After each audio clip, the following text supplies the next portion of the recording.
রিপোল নিয়ে আজই সিদ্ধান্ত কমিশনের নজরে দক্ষিণ 24 পরগনা 77 বুথ দ্বিতীয় দফার ভোটে অনিয়মের অভিযোগ আর রিপোল নিয়ে আজই সিদ্ধান্ত কমিশনের।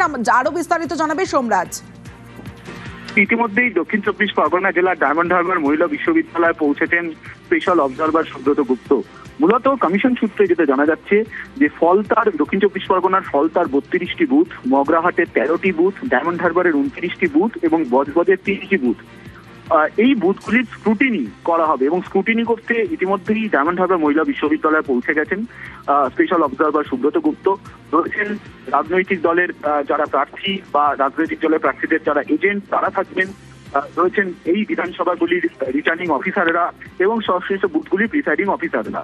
মূলত যারা ফিল্ডে কাজ করেছেন যে সমস্ত অফিসাররা তাদের থেকে রিপোর্ট এবং তার পাশাপাশি স্ক্রুটিনি করা হবে।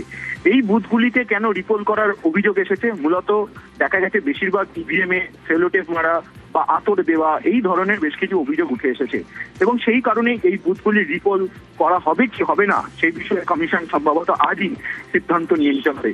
কিছুক্ষণ আগেই রাজ্যের মুখ্য নির্বাচনী আধিকারিক মনোজ কুমার আগরওয়াল জানিয়েছেন যে রিপোলের বিষয় নিয়ে খতিয়ে দেখা হচ্ছে।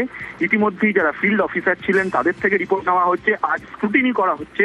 স্ক্রুটিনি করার পরেই পরবর্তী সিদ্ধান্ত নেওয়া হবে যে রিপোর্ট কমিশনের কাছে এসে পৌঁছাবে। কিন্তু যে বুথগুলি নিয়ে অভিযোগ এসছে মূলত দক্ষিণ 24 পরগনা জেলারই এই 77টি বুথ, এই 77টি বুথের স্ক্রুটিনি করার জন্য ইতিমধ্যেই ডায়মন্ড হারবার মহিলা বিশ্ববিদ্যালয়ে পৌঁছেছেন স্পেশাল অবজারভার সুব্রত গুপ্ত। বেশ।